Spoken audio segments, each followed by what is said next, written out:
Welcome. My name is Andy Pattee. I'm the Superintendent of Schools for the Cedar Falls Community School District, and we're very excited to bring this episode of Parent University.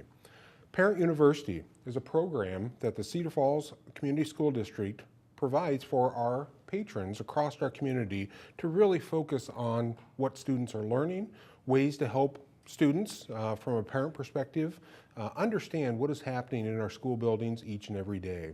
We hope parents gain an understanding and additional confidence, become more engaged in the programs in the larger community through these different programs.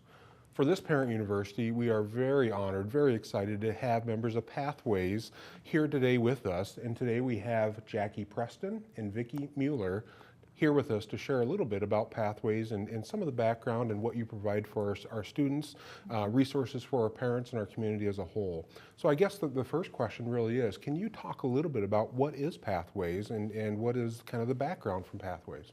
Sure. Pathways Behavioral Services, we're a substance abuse, mental health, we do problem gambling service center. We have a full continuum of care here in the Cedar Valley. We cover 6 counties, including Blackhawk County. So we do quite a few services in Cedar Falls. We do prevention and we also do treatment services. It's amazing, and a lot of times when you talk with parents and community members, they understand that there's programs and pathways out there, but they might not understand how long you've been here in the community, all of the services that you provide, and certainly that is one of the purposes of this Parent University. Right, well, Pathways has been around since 1967 Exactly. in Blackhawk County. So we've been around a long time, and we have a lot of staff who are very well trained and up to date, the most state-of-the-art stuff we have on substance abuse treatment and prevention. And it's really neat if you go online, and we'll talk about ways to contact at the end, but it's amazing just the wealth of information, the history, the again, outreach and community support that you provide. One of the first questions, and as we move into this, as we look at trends across the Cedar Valley, what are some of the youth substance trends that we see and have according to not only local data, but state data? One of the main sources of information that we use is something that's called the Iowa Youth Survey, and that's done every 2 years, and Cedar Falls has been a regular participant in collecting that data. And what that does is it allows us to compare data from Blackhawk County or even from a particular school district to the data from the state and identify what areas do we need to focus more on.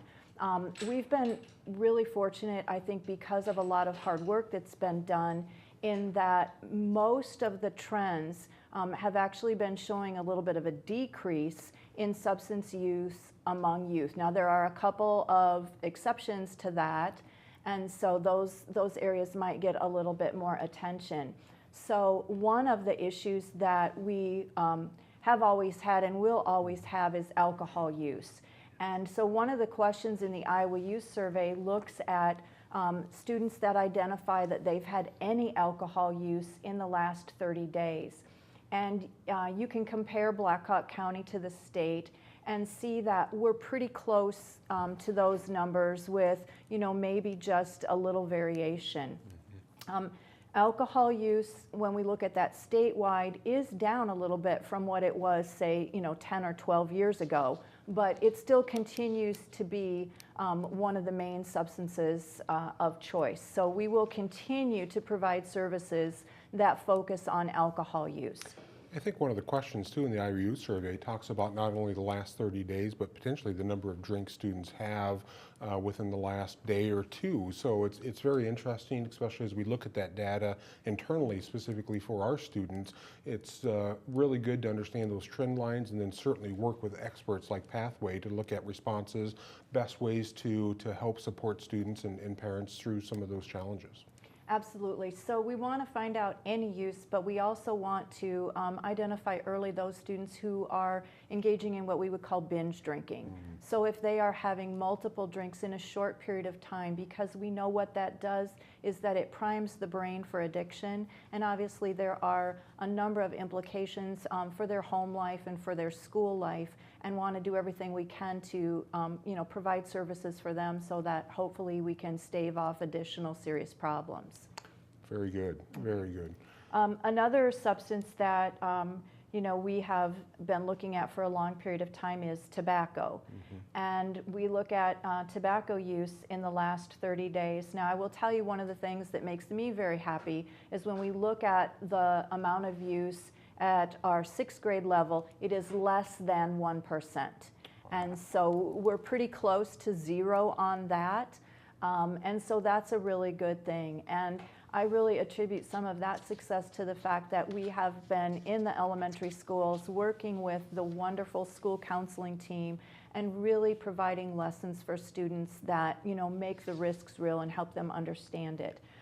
Even at 8th grade, we're right about 1%, so our number is pretty low. And even at 11th grade, Black Hawk County is just a little bit higher than the state as a whole, but still about 5%. Those numbers have dramatically decreased. When I first started doing some prevention work, I can tell you that those numbers were close to 20%. Right. And so we have really made a lot of progress related to tobacco use. Do you think some of that prevention, and again, it's the partnership that Pathways provides, information to schools as well as our counselors, that we can help support our students to understand the dangers? Do you think parents are, you know, through the process over the last 20 years, really gained an understanding of the dangers of tobacco use as far as maybe cigarette use, and maybe that's been seen as one of the reasons why it's declined too over time? Well, I think so. Adult tobacco use is on a steady decline too. Good. So I Fantastic. think that plays a big part. The kids aren't seeing their parents using tobacco as much as in the past, and so they're not picking it up. That makes sense, because I saw on that slide there was a little asterisk that said this does not include vaping, e-cigarettes, and some of those other aspects, which I'm not sure there's as much awareness about that across the spectrum of parents. As a parent, I wasn't fully aware of vaping or e-cigarettes. So what trends are you seeing with that? Unfortunately, I don't have good news here. Unfortunately, as we've seen people become aware of dangers and risks of tobacco, Big Tobacco has tried to use words that create a sense that there's not as much risk or as much danger. So people hear the word vaping and they think vapor, well, that's got to be safer. And the FDA also did not step in and regulate these products as quickly as we would have liked. There was about a 3-year delay in that. And so what we have seen is the trends for e-cigarettes and vaping have gone up, and they've gone up pretty steadily over the last 5 years. Again, at 6th grade, we're at 1%. You'll notice that Black Hawk County is significantly higher than the state at the 8th grade level. We're also higher than the state at the 11th grade level. I will tell you, in Black Hawk County, one of the things that we've looked at is the number of establishments that sell these products. And we have a very, very high concentration of those products being available. And so anytime you have a product that's more available, your use tends to go up. In addition, we can look at television, movies, sporting events where these things seem to be glamorized. Also, the companies that produce these really went back to the old playbook of Big Tobacco, and they do things like all these flavors that are meant to entice children. So we have, you know, minty mint and peachy keen and mango medley, and, you know, they make it sound like it's just these wonderful flavors, and they don't address the fact that there's so much nicotine in these products, and nicotine is the part of the product that creates the addiction. And obviously, when someone is younger, their risk of addiction, again, is higher because their brain is still developing. So we have a lot of concerns about the availability of these products for students. Well, they also make it seem very fun in that they have vaping parties and like cloud parties, they're calling them, and that's really marketing toward the younger youth. How long or how much smoke can you blow out of your mouth? It's a contest kind of thing. Right. So it's making it seem like it's a fun experience as well. And we did some training with our entire administrative team, and there are some components that I learned that I didn't realize. Number one, what they look like. They're very small in nature, and they can be pretty well hidden, but also you don't always, when I think of vaping, I always thought that there'd be a large cloud of smoke that might come from the vape. There's actually ways that you can kind of dissipate or hide the smoke. So Right. as a parent, as an adult, you might not see that big puff of smoke that could come out, but you do notice the scent, because most of them are fruity scents or kind of candy flavored in essence. And that's one of the ways that we're at least noticing it as we talk with kids and are around kids. So I think you might have an example of what one I of those do. look like. As you can see, they're really small. They look like a flash drive almost. This is just an example of a Juul brand. There's several different kinds, and some of them are even smaller than that. So kids can plug them in to their computers. You don't even know that they're using them. And I So- think for parent awareness, our senior students through our Tiger Highline did actually a survey of the students in the high school, and about 70% of them said it is an issue. It's something that is something that they should be concerned about, and other students should be concerned about, which is, I think, important for parents to know. Yeah, they're pretty sleek and pretty small, and some of them will light up with different colors. They can plug them into a hard drive to recharge them. They're small enough so that they can be held in a closed hand, and so it's very difficult for school personnel to recognize that it's not just, you know, a USB drive, that someone's not working on a product, and so they can grab a hold of it and put it up to their mouth and do a little cough and you know, do the vaping right there. And again, the flavors are a big issue.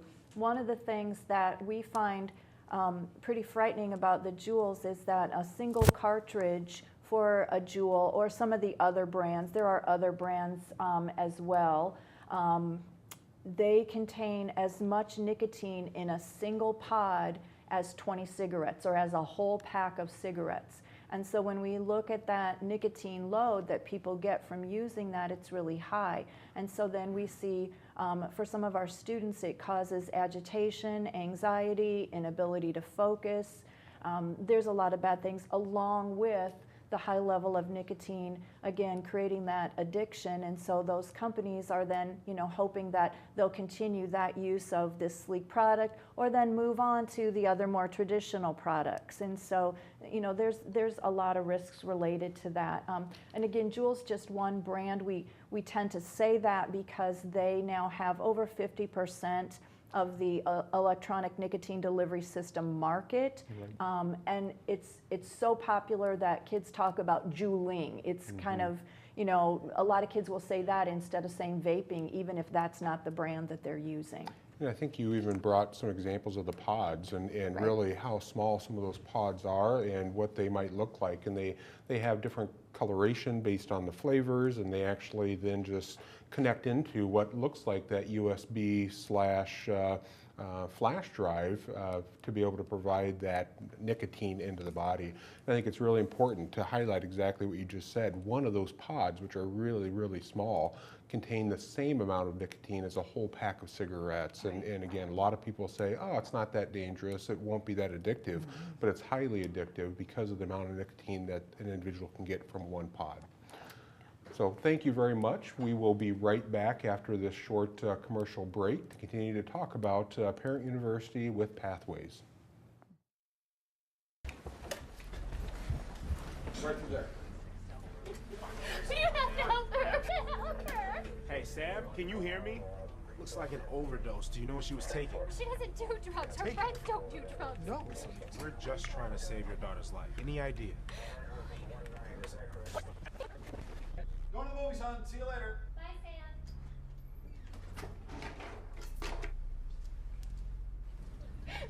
Sam, wake up.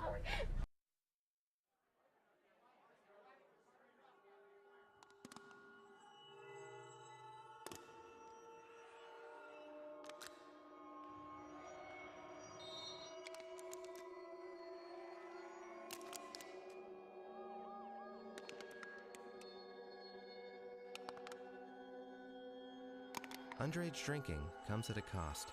What gets crushed when you drink?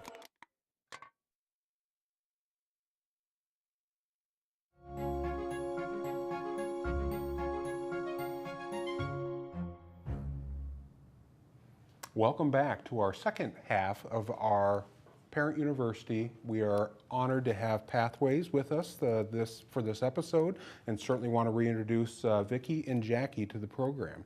The first part of the program, we talked about some of the trends, some of the components of what are happening with students across Black Hawk County as they compare to the state.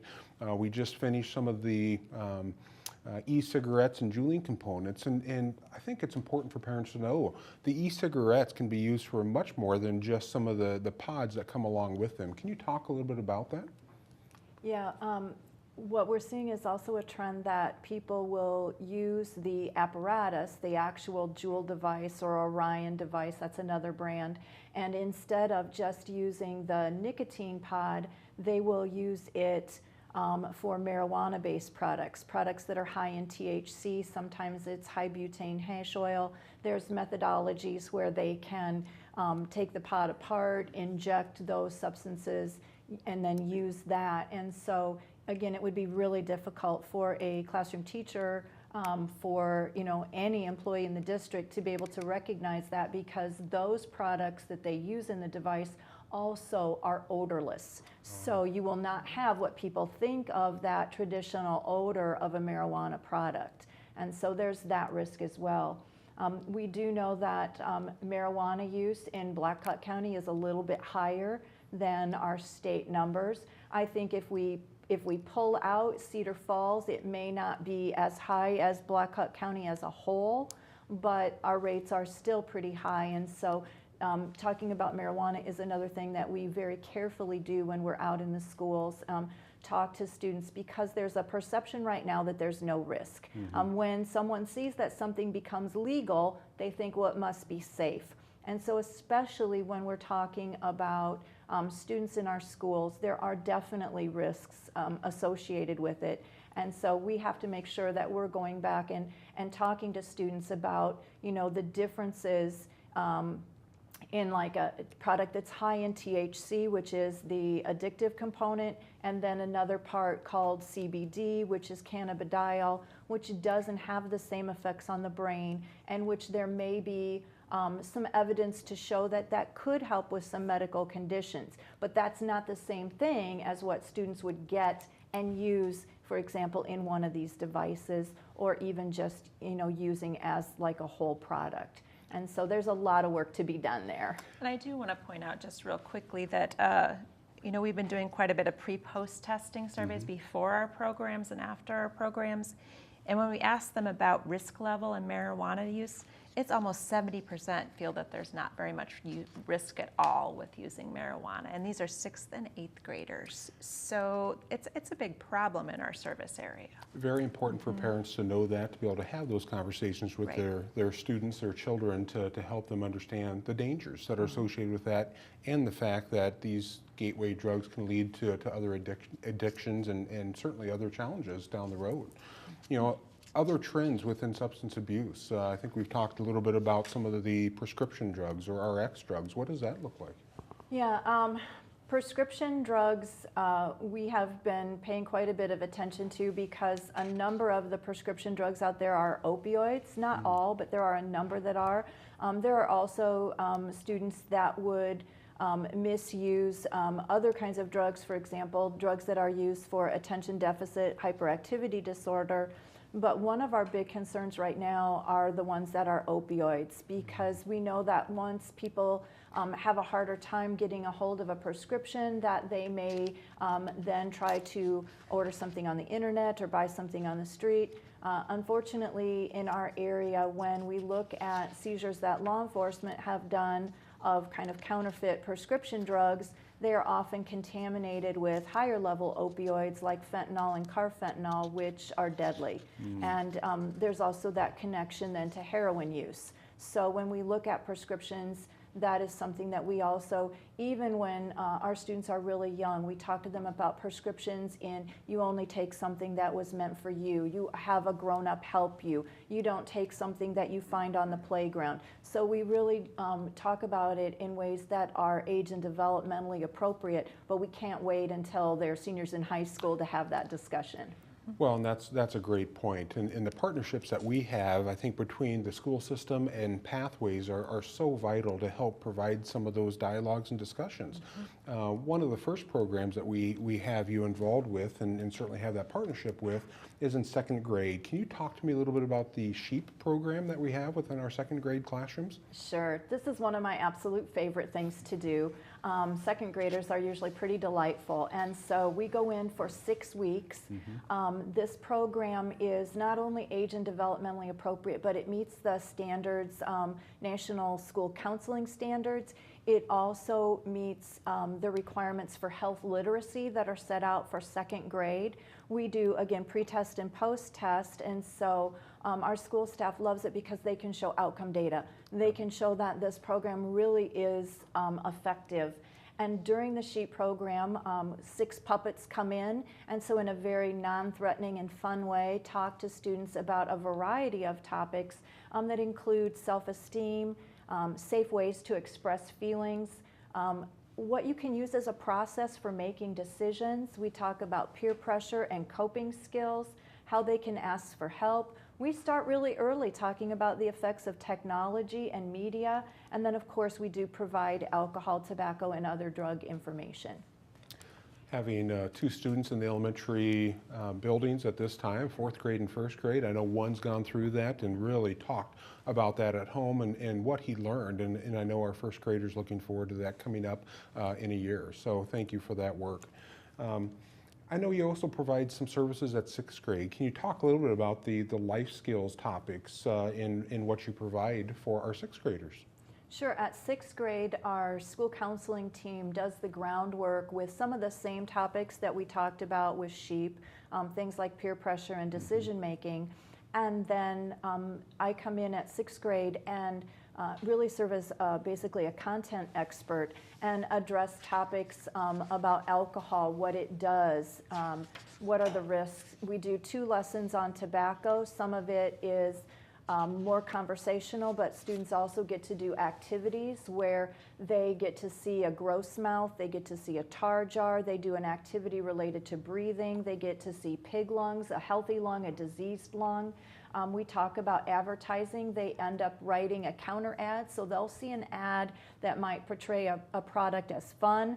They hear about the risks and they get to develop their own ad that then turns around and gives accurate information. So really a great lesson. And then we also can talk about prescription drugs and opioids.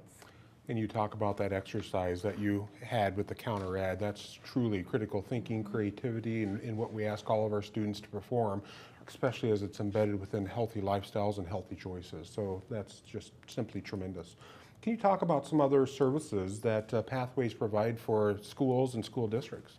Sure. We like in your middle school and high school, we can come in and do like one-time presentations where we sit down with a group, maybe on a specific topic a teacher might want us to come in and present on. We do that in the middle school and in the high school. We also are available for parents if there's any consultation work we need to do with the parents or with the teachers if they have specific questions. We also do problem gambling presentations. So not only do we do substance abuse, but we do problem gambling presentations in the school. One big service we offer is our on-site counseling services. Yep. So that we go into the middle school and high school and we meet with students who might have already had some problems with alcohol or drugs. And those students who just need extra counseling, it's not education anymore, it's counseling services. And those services are confidential. Parents might not even know their students are seeking services because as part of federal confidentiality guidelines, we can't share that with the parent unless the student has signed a release. So the student has all the power, and we really push the student. We suggest that they sign a release to their parents because it works best for treatment if families are involved. So. Understand completely. And again, there's so many different opportunities for parents, for our adults in our community to engage with Pathways. I know we've shown some of the contact information up on the screen. I think it's important for our parents to understand if there's concerns or if there's questions to be able to reach out. And one of the areas we did not spend a lot of time talking about is mental health, but the mental health services, preventative services that you provide are extremely important as we look at the overall health and wellness of all of our students, of our community as a whole. I know one of the last comments that I have, just again, the wealth of information that you have on your website. It talks about, that you have kind of primary prevention and secondary prevention. You really focus on helping individuals understand the hazards of moving into maybe an unhealthy choice, but then helping those that might have already moved into that choice. So you have two different areas that you're really focusing on, and prevention education is such a primary concern for us as an educational institution. We thank you for that involvement in that work. So I can't say, again, thank you enough. We know that our parents are always highly engaged and are always highly interested in learning about these topics. Thank you for being here and being involved in watching this episode of Parent University, and thank you for Pathways for your time. Thank you.